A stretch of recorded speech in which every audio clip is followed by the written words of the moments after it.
ஆஸ்பைரன்ஸ் எல்லாருக்கும் வணக்கங்க. இன்றைக்கி நம்ம பார்க்க போகிறது 6ஆம் வகுப்பு தமிழ் இயல் 1 பாரதம் அன்றைய நாற்றங்கால். இது சிலபஸில் எங்கே கவர் ஆகுதுன்னா தமிழ் அறிஞர்களும் தமிழ் தொண்டும்னு பார்ட் 7ல் கொடுத்துருக்காங்க இல்லைங்களா, பார்ட் 7ல் கொடுத்துருக்காங்க. அதுக்காக நம்ம இதை படிச்சுக்கணும். நமது நாடு வளம் பொருந்தியது. இங்கு இயற்கை வளங்கள் மட்டுமின்றி இலக்கிய வளங்களும் மிகுந்துள்ளன. வேற்றுமையில் ஒற்றுமையை கொண்டது நமது நாடு. இமயம் முதல் குமரி வரை வாழும் இந்தியர்கள் அனைவரும் உணவு, உடை, மொழி, நாகரிகம் ஆகியவற்றால் வேறுபட்டிருந்தாலும் உணர்வால் ஒன்றுபட்டவர்களே. தேசிய ஒற்றுமை போற்றும் பாடலை அறிவோம் வாருங்கள். புதுமைகள் செய்த தேசம் இது, பூமியின் கிழக்கு வாசல் இது. தெய்வ வள்ளுவர் நெய்த குரல்தான் தேசம் உடுத்திய நூலாடை. மெய்களை போற்றிய இந்திய தாய்க்கு மெய்யுணர்வு என்கிற மேலாடை.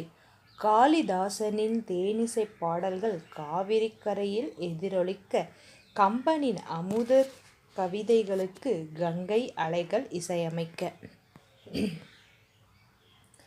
கன்னிக்குமரியின் கூந்தலுக்காக காஷ்மீர் தோட்டம் பூத்தொடுக்கும், மேற்கு மலைகள் நதிகளை அனுப்பி கிழக்கு கரையின் நலம் கேட்கும்.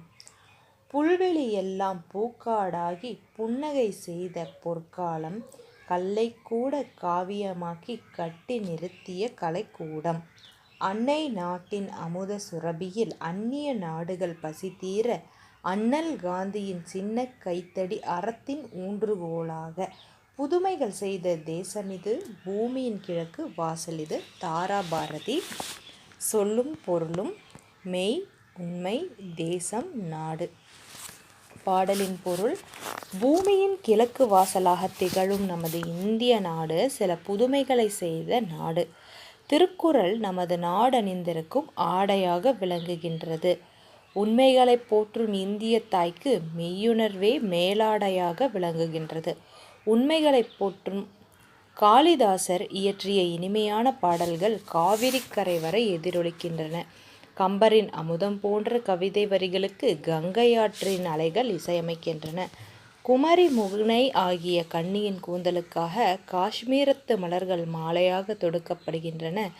மேற்கே தோன்றும் நதிகள் கிழக்கு எல்லை வரை பாய்ந்து நன்மைகளை விளைவிக்கின்றன. புல்வெளிகள் எல்லாம் பூக்கள் மலர்ந்து பொற்காலமாக புன்னகை புரிகின்றன. கல்லில் செதுக்கிய சிற்பங்கள் யாவும் காவிய கலைக்கூடமாக காட்சி தருகின்றன. அல்ல குறையாத அமுத சுரபியாக அன்னை பாரத நாடு திகழ்கின்றது. நம் நாடு பிற நாட்டு மக்களின் பசியையும் போக்கி வருகின்றது. அறத்தின் ஊன்றுகோலாக காந்தியடிகளின் அகிம்சை என்னும் சிறிய கைத்தடி விளங்குகின்றது. நூல்வெளி ரொம்ப இம்பார்ட்டண்ட்.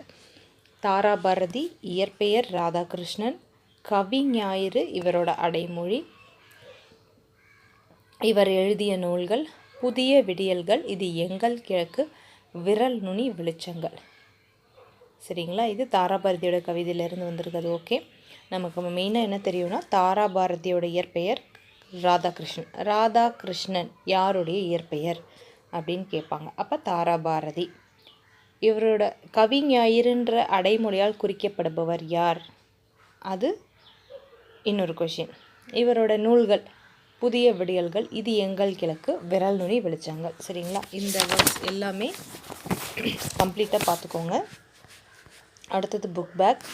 தேசம் உடுத்திய நூலாடை திருக்குறள். காளிதாசனின் தேனிசை பாடல்கள். எதிரொலிக்கும் இடம் காவிரி கரை. கலைக்கூடமாக காட்சி தருவது சிற்பக்கூடம். நூலாடை நூல் கூட்டல் ஆடை குறிலா. எதிர் கூட்டல் ஒலிக்க குறில் இ எதிரொலிக்க. வேலுநாச்சியார். இது இலக்கியம் பகுதியில் சிலபஸில் வேலுநாச்சியார்னு கொடுத்துருக்காங்க. அதுக்காக நம்ம இந்த லெசன் கம்பல்சரி படித்தே ஆகணும். வணிகம் செய்ய வந்த ஆங்கிலேயர் சிறிது நாட்டை கைப்பற்றிக்கிட்டாங்க. அவங்களை எதிர்த்து வீரப்போர் புரிந்தவர்கள் நிறையா பேர் இருக்காங்க. அதில் வெற்றி பெற்றவர்கள் சில பேர் தான். வீரமும் அதனால் விளையும் வெற்றியும் போருக்கு முக்கியமானது. சூழ்நிலைக்கேற்ப செயல்பட்டு பெறும் வெற்றியே சிறந்தது.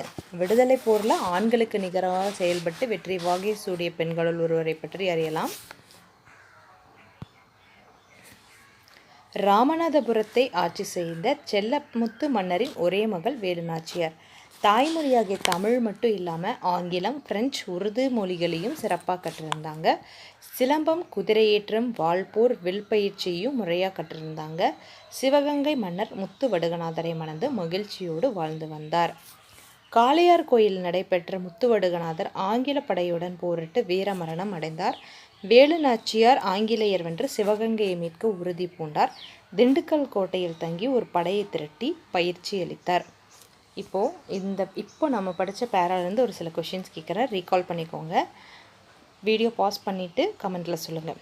ராமநாதபுரத்தை ஆட்சி செய்த, அதாவது வேலு நாச்சியார் அம்மா இருக்காங்களே, அவங்களோட அப்பா யார்?